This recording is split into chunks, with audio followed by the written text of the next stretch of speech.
Welcome to Life Lessons. In a world that never stops talking, where every moment is filled with a notification, a deadline, a demand, we are running. We run from the moment our alarm screams us awake, chasing a future we can barely see, haunted by a past we can't let go. We fill every empty space with podcasts, videos, and endless scrolling, terrified of what we might hear in the quiet. This was the life of Aarav. Like so many of us, he was drowning in the noise of 1,000 voices, yet he could no longer hear his own. His mind was a relentless storm, his soul lost in the chaos. Until one day, the storm became too much. The exhaustion of running finally outweighed the fear of stopping. He left the city's concrete roar behind, seeking an answer not in more noise, but in its profound opposite. His journey led him high into the mountains, where the only sounds were the whisper of the wind and the rhythm of his own breath.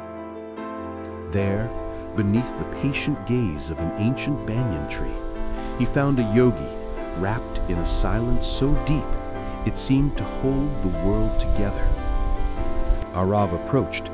His voice, though quiet, felt like a shout in the immense stillness. "Master," he asked, the desperation clear in his voice, "my mind is a storm. I am told to be silent, to meditate. But what is the real power in silence? How can doing nothing achieve anything?" The yogi opened his eyes, a gentle smile gracing his lips. He did not offer a complex philosophy. Instead, he offered a simple story. "Let me tell you," the yogi began, his voice calm and clear as a mountain stream, "of a village that lay beside a crystal-clear lake.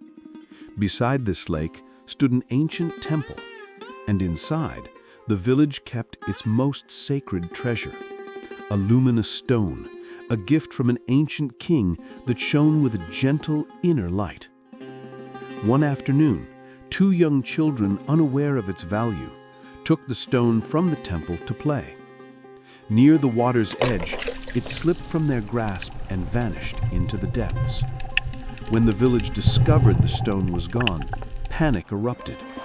The villagers, desperate to retrieve their precious treasure, rushed into the water. They thrashed and kicked.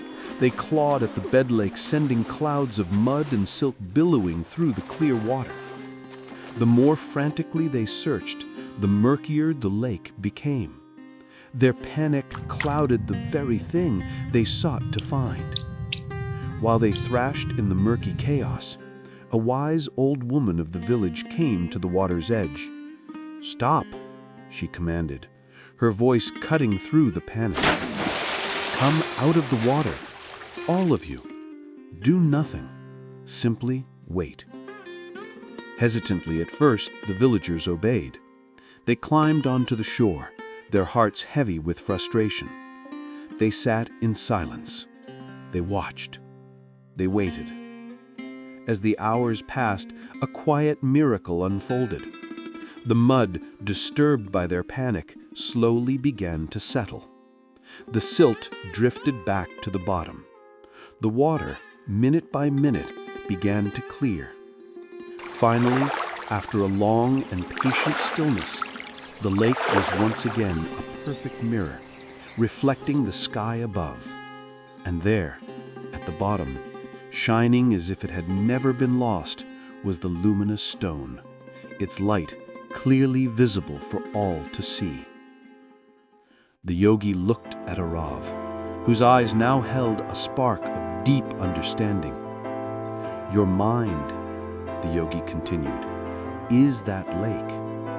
Your relentless thoughts, your fears, your worldly anxieties, they are the frantic villagers, constantly churning the water, making it impossible to see clearly. And that luminous stone, that is your purpose, your clarity, your intuition, your true self."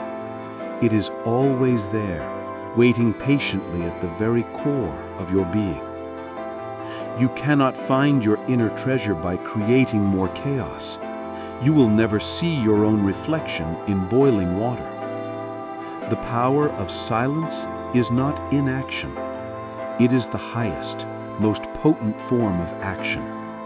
It is the courage to stop churning, to let the mud of your confusion settle. For only in a still and silent mind can the light of your true self be perfectly reflected. Aarav sat, the yogi's words washing over him. For the first time, he wasn't trying to fight his thoughts or force the silence. He was simply giving his mind permission to be still. The noise of the world will never truly fade, but you hold the power to create an inner sanctuary. Stop churning the waters. Be still and watch as the treasure you've been so desperately searching for reveals itself, shining brightly in the quiet depths of your own soul. Because silence isn't empty, it's full of answers. If you enjoyed this video, don't forget to like, share, and subscribe to Life Lessons for more inspiring content.